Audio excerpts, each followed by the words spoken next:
Dozens of people from across the country gathered outside a Washington, D.C. jail on Saturday to protest for the release of people charged in the January 6th Capitol riot. The Washington Post reports the group was protesting about 50 people who are being held in the jail, whom they called non-violent American patriots. But one of those alleged patriots will face sentencing later today, the first under felony charges.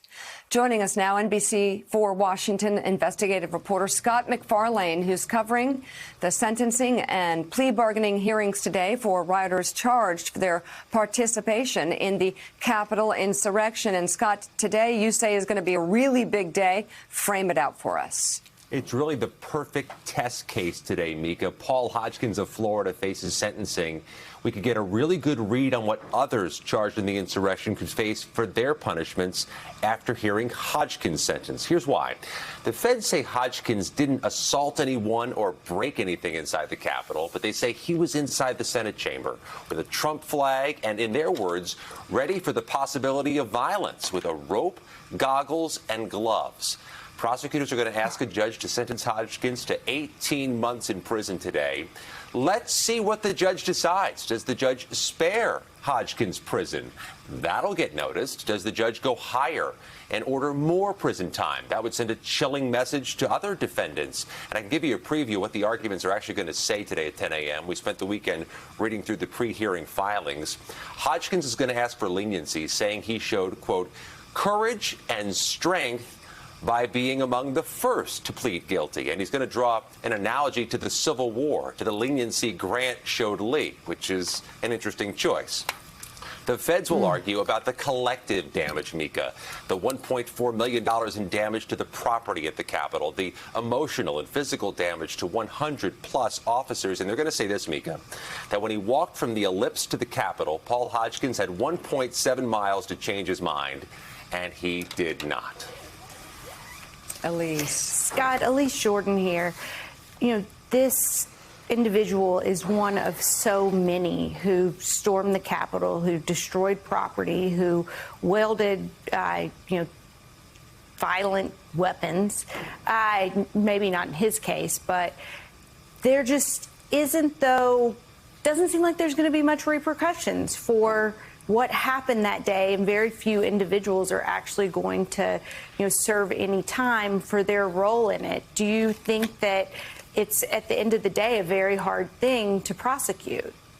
Well, there's another tier of defendants who are, in my words here, higher than Paul Hodgkins. There are defendants who are accused of assaulting police with chemical spray, with baseball bats, hockey sticks, and sharpened flagpoles. There are defendants accused of conspiracy. So Hodgkins gives us a read on whether the judges are going to take a firm line or a softer line based on what the prosecutors recommend. But there are so many other defendants, Elise, who are facing more serious charges and the possibility of several years in prison. This may be a good test case, but it's not the ceiling. All right, NBC4 Washington investigative reporter Scott MacFarlane, thank you very much. And Republican lawmakers inside the Capitol on January 6th, they understood the real danger, despite what some of them say now. The Washington Post's Philip Bump makes this argument in his new analysis piece based on the reporting in an upcoming book by Washington Post journalists. GOP Senator Dan Sullivan of Alaska reportedly called the Joint Chiefs Chairman, Mark Milley, to warn him that the situation in the Capitol was really effed up down here. Meanwhile, Senator Lindsey Graham reportedly called Ivanka Trump to get her father to, quote, tell these people to leave. Staunch Trump supporter Congressman Madison Cawthorn told a local paper the day after the attack, quote, I don't want to over-exaggerate here, but it was the closest I've ever been thinking to 9/11, thinking that a major monument to American success and prosperity is being attacked by people who want to subvert it. The North Carolina Republican added in part, quote, even though a lot of those people probably would have voted for me, I can't support that. With more in his analysis of how Republicans felt as the Capitol was overtaken by angry Trump supporters, let's bring in national correspondent at the Washington Post, Philip Bump. And this backs up my cult argument. I'm sorry, but these Republicans who were there, who were barricading doors, who were fleeing for their lives, who probably were more scared than they've ever been in their lives, who were in a situation where people died. Capitol police officers died, rioters died, where there was chaos and violence, and the American flag was used to pummel and torture Capitol cops, where our democracy was interrupted as it was in process. These people are now standing by Trump in their argument that, oh, nothing to see here.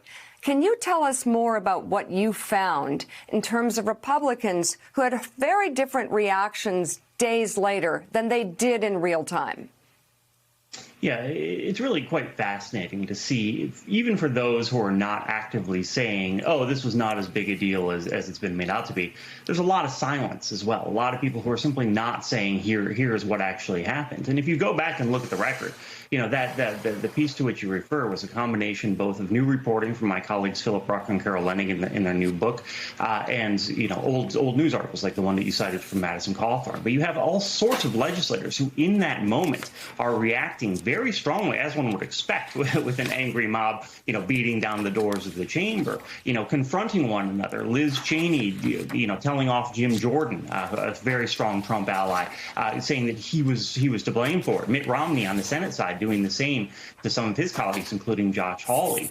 You have multiple people calling the White House. Kellyanne Conway reported calling Trump and being like, hey, you've got to do something about this. There are all these people who in the moment are saying this is a crisis that needs to be fixed, who then days or weeks later are either sitting mute or actively supporting the idea. There's this famous photo of Representative Clyde, who is, you know, helping to barricade the door of the House chamber and shouting and, you know, obviously agitated, who then later said it looked like a normal tourist visit. And it's just this discrepancy, which is absolutely shocking.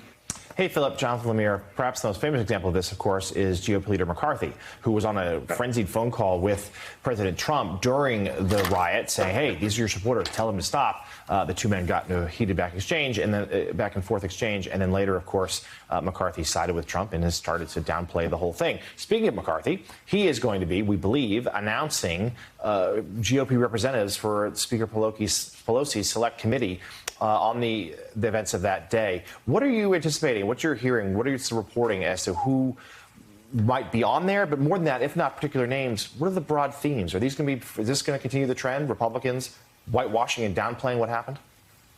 Yeah, I mean, I think that's absolutely the case. I mean, the fact that Leader McCarthy himself, who is reported by a member of his own caucus to have been told by the president that he simply didn't love the country enough, and that's why he's objecting to what was happening at the Capitol, which is just a mind-boggling thing to say that we've heard for months, and so we're sort of used to it by now. But there is no political impetus, and this is the key point, and this goes to Mika's point. There's no political impetus for Kevin McCarthy to take a strong stand against Donald Trump right now. Beyond, of course, the American public rising up and saying, hey, this is something we're concerned about. Within the Republican Party, there remains a lot of confidence in Donald Trump. There remains a lot of interest in moving past this as well, recognizing the obviously more problematic aspects of it. But Kevin McCarthy is not going to put forward people who he thinks are going to take a critical eye toward President Trump's behavior or the Republican Party's behavior. I don't think he's going to go so far as to nominate someone like Marjorie Taylor Greene, who's been vocally advocating for sitting on the committee, basically saying that she's going to submarine it if possible. But I don't think that it's like, we may see someone like a Jim Jordan who is put forward as a name, who obviously has he holds a leadership position, but is not going to be someone who's there actually trying to make the commission successful. The Washington Post, Philip Bump, thank you very much. And tomorrow we're going to be joined by Carol Leonnig and Philip Rucker for their much-discussed new book about the final days of the Trump administration. And just to button up the two stories that we've really framed here at the top of the stories, two strains, really. And that's COVID-19 and the January 6th insurrection. That's what it was. And in both cases, what you're seeing is massive groups of people, including our leaders and hosts on Fox and other Trump networks, and their desire to really deny the truth in the name of their cult leader, Donald Trump.